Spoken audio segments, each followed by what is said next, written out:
Welcome back to the Deep Dive. Today, we're really digging into Milano Arch Week 2025. Not just the event, but the whole intellectual agenda they're setting out for, well, for urban futures. Exactly. It's more than just a schedule. We're trying to piece together what it all signifies, the cultural weight behind it, the specific curatorial angle on inequality, which is quite sharp, and how they're linking architecture with art, tech, and even heritage. It sounds like quite a complex mix. Okay, let's unpack this, starting with the basics, maybe the five W's and H. The simple journalistic frame. Good idea. Let's start with WHO and when in sets the scene. Right, so when is it? It's the 7th edition. And the dates are Monday, October 27th through to Sunday, November 2nd, 2025. And that timing, it isn't accidental. It's very strategically placed as the closing act, essentially, for the big 24th Triennale Milano International Exhibition. Ah, okay. So the Triennale wraps up just after. Yeah, on November 9th. So Arch Week kind of provides this concluding statement after months of international focus. It's like the punctuation mark. A significant punctuation mark, then. And WHO are the institutional players making this happen. Who's behind it? Well, it's the same core group that's been driving it since 2017. You've got the Comune di Milano, the City Council, the Politecnico di Milano, the university, and Triennale Milano, the cultural institution. So city, academia, culture. That's a powerful combination. Definitely. It gives it real institutional heft. And for this particular year, the vision comes from specific curators. Right, the WHO behind the vision. That's Nita Basoli, who handles architecture and cities at Triennale. And Matteo Ruda, who's an associate professor over at the Politecnico. They're steering this edition. And the launch event itself, October 27th, 6 p.m. at the Politecnico, it involves the deputy mayor, the dean of the university, and the president of the Triennale. Yeah, seeing them all there together really underlines that this isn't just some niche academic thing. It feels like a statement of intent for the city itself. It's a strong signal, which I suppose leads us directly into the what and the WHY. What's the actual point of this year's Arch Week? The title really lays it bare. Inequalities and Architecture. That's the core concept. Inequalities in architecture. Okay, so the WHY is? The explicit goal, according to the sources, is to broaden and really deepen the conversation around the growing disparities we see in cities and, well, globally. So it's tackling the big, difficult stuff head on. Absolutely. They're aiming for what they call a collective approach, like a choral reflection, looking at these tough pairings. Like wealth and poverty. Society and community. And that constant push-pull between ecology and, well, sustainability. Exactly. These are the friction points. And they're pushing this idea that architecture needs to be held accountable, socially speaking. It sounds like a continuation of previous themes, too. Like last time focused on suburbs and diffusion. It does connect. There's a thread about how the city functions across its different territories, but this year feels much more focused on the social and ethical dimension. So the central question being put forward is essentially, what can architecture do about inequality in our cities?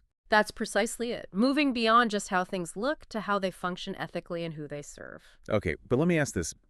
Milano itself is, a major center of finance, fashion, wealth.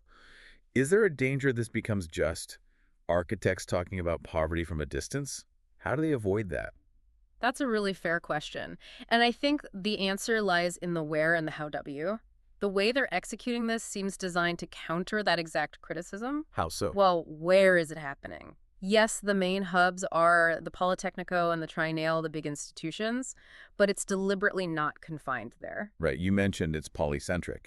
Spread out. Massively spread out. We're talking over 40 events based on an open call happening in more than 30 different spots right across the city, not just the center. Which areas specifically? All over. From like shiny city life to Galerities, Bovisa, and significantly, they're specifically using some abandoned or underused spaces too. Ah, okay. So taking the conversation to different kinds of urban fabric. Exactly. That physical spread is the statement. It connects the high-level talks to the messy, complex reality of the city, including its inequalities. Plus, involving locals through that open call makes it less top-down. That makes sense. And how W else are they structuring it? I saw something about an architecture prize. Yes, that's a key part of the head W. They're hosting the 6th Italian Architecture Prize, which is a collaboration between Triennale and Max I in Rome. So showcasing current Italian talent within this international discussion. Precisely. The finalists are exhibited throughout the week, and the winner gets announced on October 30th. It grounds the global theme in national practice. And there's a big conference, too, the Space of Inequalities. Right. That's on Halloween, October 31st at the Triennale. It's driven by the Politecnico's research side, Craft, DSTU, those groups focusing on 4 urban dialogues. And culminating in. A roundtable with representatives from cities around the world all tackling these issues, so trying to move toward actual strategies, not just talk. Okay, this is where it gets really interesting for me, the actual voices involved, the speakers. Yeah, the lineup is, well, it's quite something. It's diverse, bringing in people from architecture, design, planning, even art. Let's talk specifics. Who stands out? Well, the opening lecture is Dominique Perrault, big name, Mies van der Rohe winner, represents established, high-profile architecture. Okay, the establishment voice, but then... But then you have Leslie Loco. Her presence is hugely significant. Founder of the African Futures Institute, Reba Royal Gold Medal winner this year. She curated the Venice Biennale last year. Wow, okay, so a major voice challenging the status quo. Definitely. Bringing a focus on African perspectives and futures, directly countering the often Eurocentric view of architecture. Who else? I saw Carlo Reddy's name. Yes, from MIT's Sensible City Lab. He brings the whole tech and data angle. How can smart cities address or maybe worsen inequality? It's a critical question. And then there are practitioners with a very different approach. Exactly. You have someone like Tosin Oshino, a Nigerian architect focused on cultural identity, sustainability, very local solutions. And Cristina Gamboa? From Lacal. Yes, Lacal in Barcelona. They're not just a firm, they're a nonprofit cooperative building community infrastructure. It sets up this fascinating contrast in this globalist architect versus the grassroots community-focused cooperative. So the speaker list itself embodies the theme's tensions. It really does. And beyond the big lectures, they're diving into some really thorny contemporary issues, too. Like what? Things like the inclusivity of public spaces, which is a huge topic, adaptive reuse. There's a session on November 2nd about that. And even tougher subjects like architecture's relationship with ideology and decolonization. That's heavy stuff for an architecture week. It is. And they're even exploring the physical body in the city. There's a proposal by designer Sarah Ackland for a 5K run starting from the Palazzo dell'Arte. A run. That's part of Arch Week. Yeah, the idea is to make people physically experience the city and think about gender, movement, how the built environment affects us physically. It's like embodied research. That's unexpected. Yeah. And what about the art and technology intersections you mentioned earlier? Right. There are some key installations using sound and film.